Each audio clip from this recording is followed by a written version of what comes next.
नमस्कार। मैं हूं अशोक वानखड़े। 2024 का रण तो तय हुआ है कि ये लड़ाई होगी एनडीए बनाम इंडिया। कल बेंगलोर में एक मीटिंग हुई विपक्षी दलों की। 26 दल इकट्ठा हुए। दिल्ली में 38 दल एनडीए के लिए इकट्ठा हुए। अपने कुनबे को संबोधित करते हुए प्रधानमंत्री नरेंद्र मोदी जी ने बहुत सारी बातें कही। दो बातें तो तय है, या तो मोदी जी की याददाश्त कम है, या मोदी जी देश का इतिहास नहीं जानते, या फिर मोदी जी देश की मतदाताओं को महामूर्ख समझते हैं। यह बात तय है, क्योंकि देश का प्रधानमंत्री जब ऐसी बात करता है तो हंसी आती है।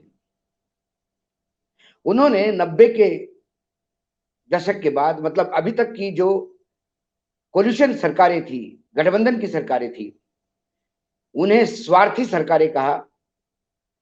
उन्होंने कहा कि नीति नियत थी नहीं, पंगु हो गया था देश।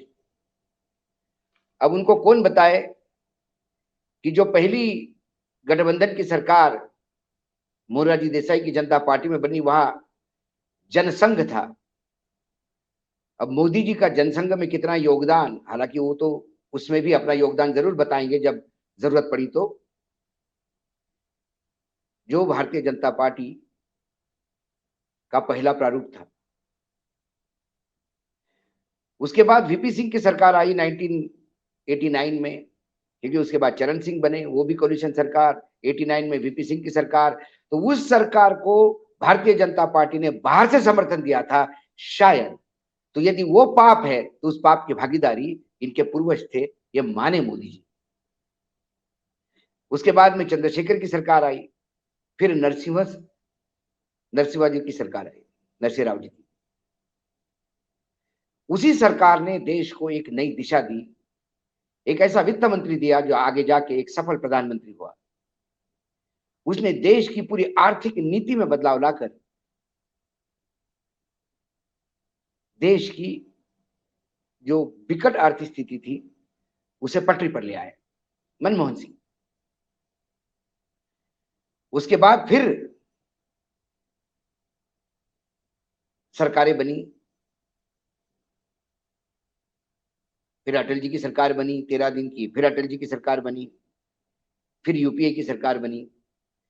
गठबंधन की सरकार हमेशा स्वार्थ के लिए होती है,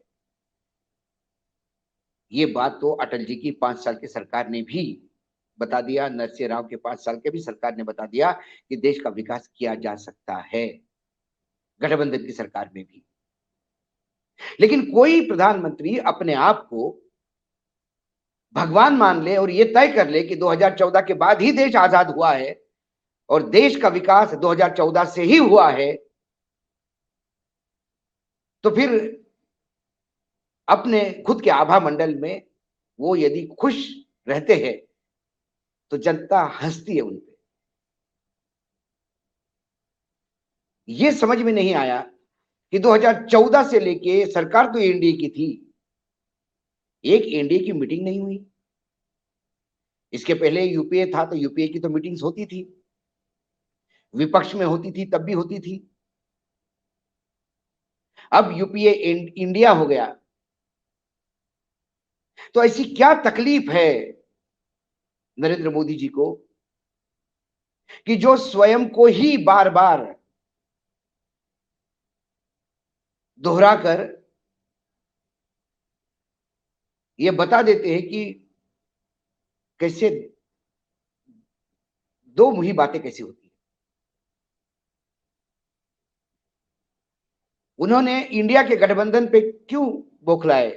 आम सवाल है कि इतना क्यों बौखला रहे प्रधानमंत्री जी? क्योंकि इंडिया यानी भारत से जब उनकी विदाई उनको दिख रही है 2024 में, और उसके लिए सारा विपक्ष इंडिया बन के सामने आता है, तो पैरों के नीचे की जमीन तो खिसक जाती है। उन्होंने कहा कि एनडीए ने 25 साल में बहुत सकारात्मक कार्य किए। कौन से एनडीए ने? वर्तमान के एनडीए में, या क्या उस एनडीए में जहां शरद यादव भी थे, जहां रामविलास पासवान भी थे, जहां ममता भी थी, जहां डीएमके भी था? आज वो नहीं है। बीजू जनता दल भी था, टीडीपी भी था, आज वो नहीं है।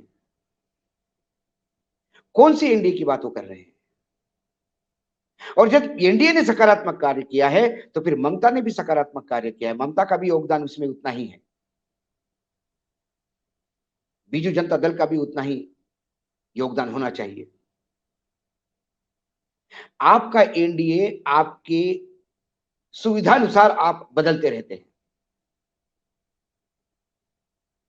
एक मोदी सब पे भारी, कर्नाटक में पार्टी क्या हारी तो याद आई अब एनडीए की यारी। और मतलब इतना मूर्ख आप समझे लोगों को कि इनका काम सिर्फ मुझे गाली देना है। उनके एक एक भाषण के जब मैं पॉइंट्स पढ़ता हूं तो मैं सर पे हाथ रखता हूं कि नहीं, इतने मूर्ख हम नहीं हैं। विदेशी ताकतों से मदद ले रहा है। कौन विदेशी ताकतों से मदद ले रहा है? यदि इस देश में कोई विदेशी ताकतों से मदद ले रहा है मोदी जी, और आपको लगता है और आपके पास प्रूफ है, तो उन्हें राष्ट्रद्रोही घोषित कीजिएगा। अरे मोदी नाम से थोड़ा बहुत व्यंग क्या कर दिया तो आपने 2 साल की सजा दिलवाई।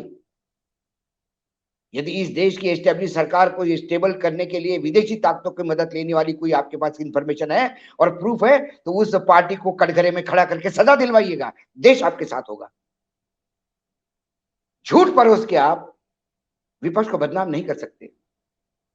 आप एक तरफ कहते कि विपक्ष का एक ही काम बचा है, मुझे गाली देना, मुझे नीचे दिखाना।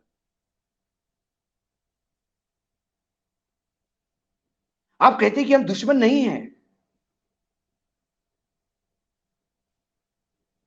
हम एक ही समाज के हैं। जब आप दुश्मन नहीं है, एक ही समाज के हैं, तो फिर सोनिया गांधी के इलाज का खर्चे का झूठ आप ही ने फैलाया था। 30 करोड़ की गर्लफ्रेंड, किसी के व्यक्तिगत जीवन को आप ही ने उछाला था। गुजरात का सर क्रीक पाकिस्तान को देने जा रहा है, पीएमओ का वो झूठा पत्र आप ही लोगों के बीच में लेके आए थे। दीदी ओ दीदी कह के एक महिला का मजाक आप ही ने उठाया था। तमाम इस देश के जो जननायक रहे हैं, जवाहरलाल नेहरू से लेकर महात्मा गांधी तक, इसका रोज अपमान होता है और आप करते हैं।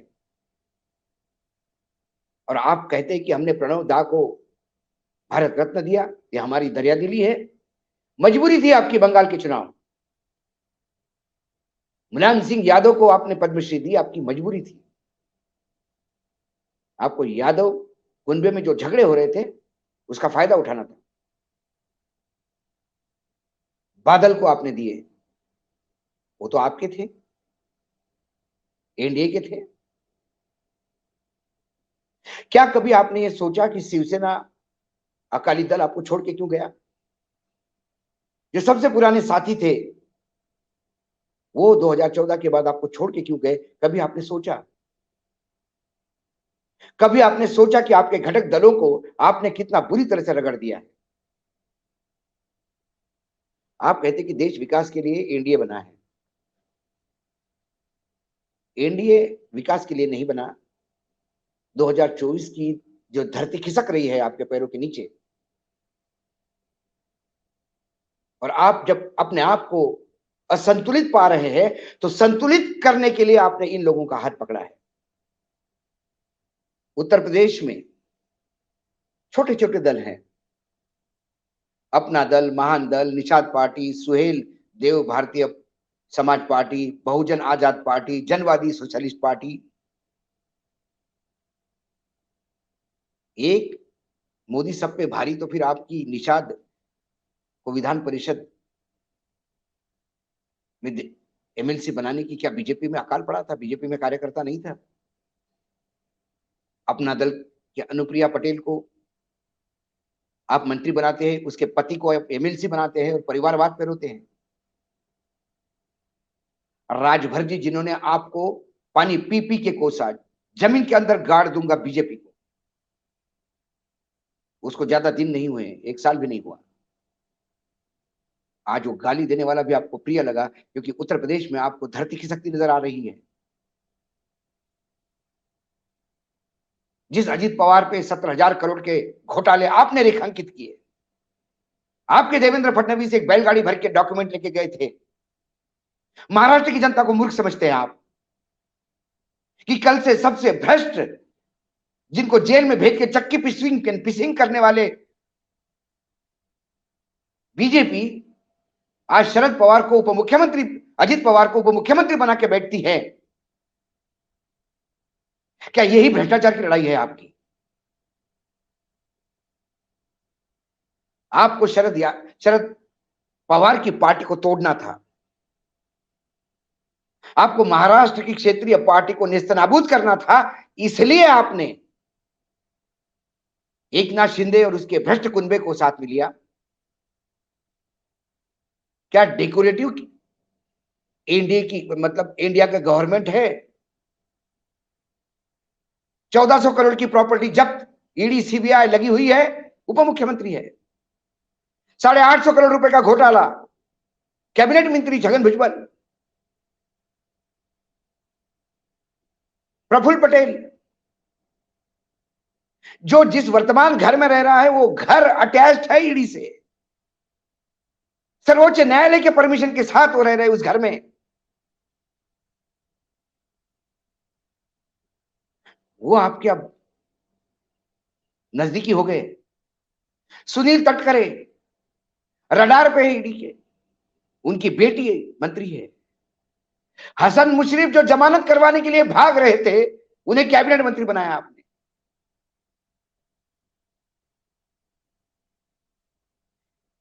ये डील के तहत आए हुए लोग हैं, दिल से आए नहीं है। सीबीआई, इनकम टैक्स, ईडी के प्रकोप से डरने के लिए या कुछ राजनीतिक स्वार्थ के लिए 38 लोग इकट्ठा हुए हैं और आप इनको सकारात्मक कार्य बताते हैं। देश के लोकतंत्र के लिए कितना घातक है कि भ्रष्टतम लोग, सिर्फ केंद्र सरकार में जो लोग हैं, भारतीय जनता पार्टी उनके साथ बैठने को तैयार है क्योंकि उन्हें अभयदान चाहिए। तो फिर भ्रष्टाचार की लड़ाई कहां गई आपकी? जब आप बोलते हैं तो कृपा करके ये देख लीजिएगा इसके पहले आपने क्या बोला। चौटाला की पार्टी को सबसे भ्रष्ट पार्टी करने के बाद उनके साथ आप सरकार बना सकते हैं, क्योंकि आपको भ्रष्टाचार रहित देश नहीं चाहिए। आपको हर राज्य में सत्ता में भागीदारी चाहिए। एन केन प्रकरेण, चुनाव जीतते हैं तो सरकार बनाएंगे, चुनाव हारते हैं तो सरकार गिरा के सरकार बनाएंगे। और सरकार गिराने के लिए, विकेट लेने के लिए हमारे पास ईडी, सीबीआई, इनकम टैक्स जैसे खतरनाक बॉलर्स है हर जगह पे। महात्मा गांधी को गोली मारने वाले को महिमा मंडित करने वाले लोग आपके साथ संसद में आपके टिकट पे चुन के आते हैं। मुसलमानों को गोली मारो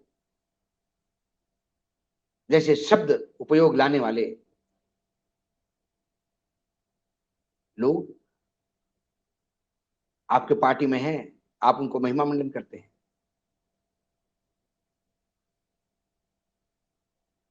जिसने बलात्कार किया हो किसी लड़की का, गर्भवती लड़की का, और उसको सजा भी हुई है सर्वोच्च न्यायालय से,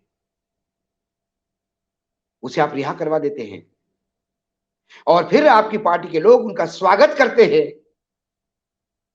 और आपको ताज्जुब लगता है कि विपक्ष में लोग ऐसे क्यों करते हैं। कि जो जेल जाने वाले हैं उनको निमंत्रण देते हैं। तो क्या आपके कुनबे में वो लोग नहीं है जो जेल जाने वाले हैं? आपके अध्यक्ष तो कहते हैं कि कानून अपना काम करेगा, अभी भ्रष्टाचार साबित नहीं हुआ।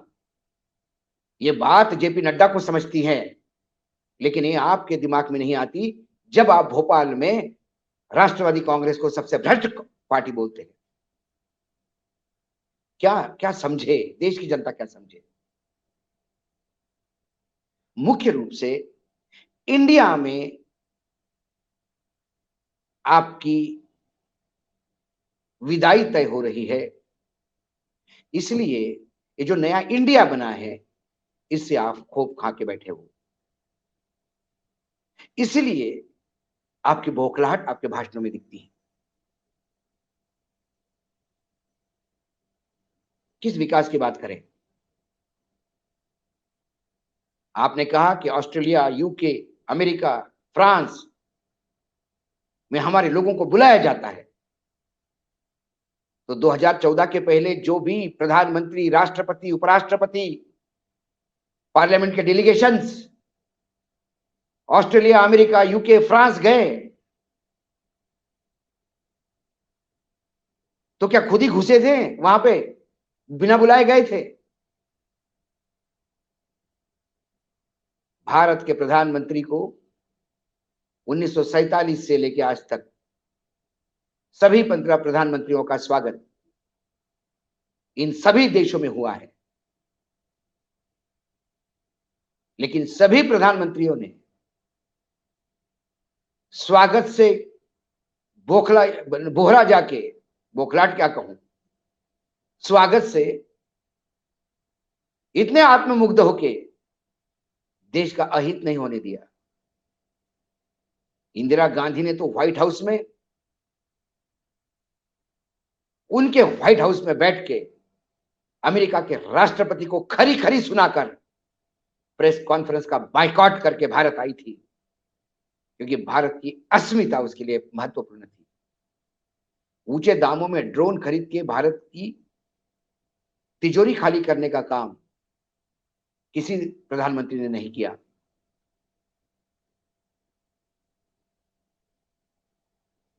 तो आप कम से कम इतिहास पे ना बोले, ज्यादा अच्छा है।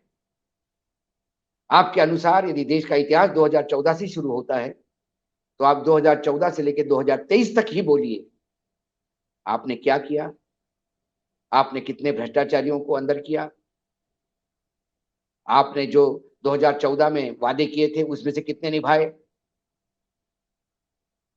2019 में जो वादे किए थे उसमें से कितने निभाए?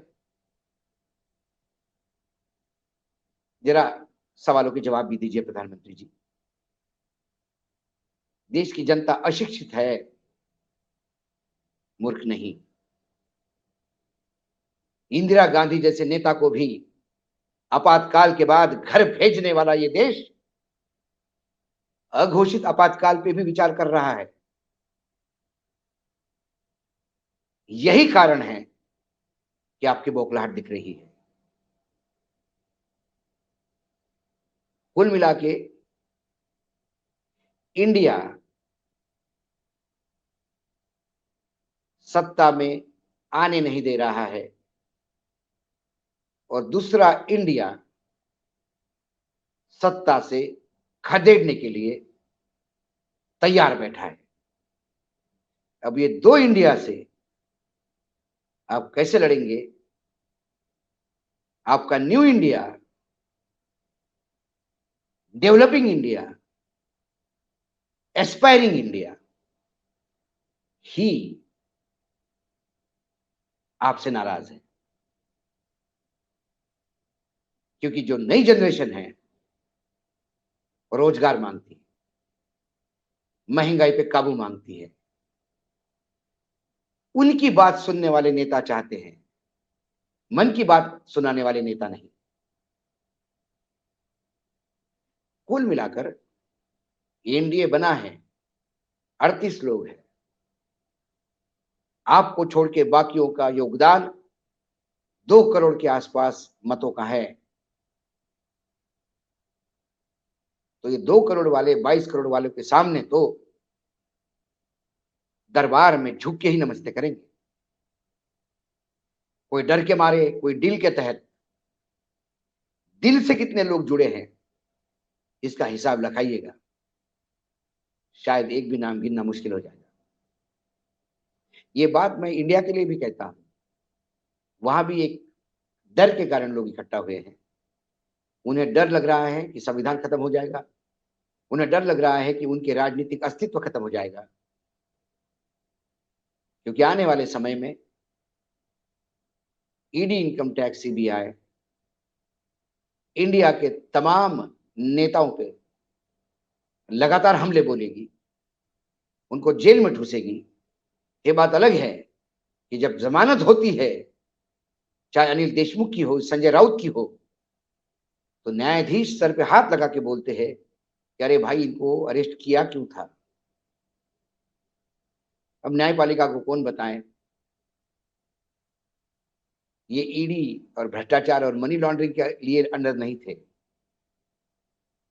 ये मोदी जी को सवाल पूछ रहे थे इसलिए अंदर थे। तो आने वाला समय 9 महीने का इंडिया बनाम एनडीए बहुत बढ़िया रण देखने को मिलेगा। एक तरफ से सच्चाई परोसने का प्रयास होगा और एक तरफ से झूठ, अति झूठ, महाभयंकर झूठ परोसने का प्रयास होगा। जनता जनार्दन है, जनता जानती है। आज इतना ही, कल फिर आऊंगा किसी विषय के साथ। तब तक के नमस्कार।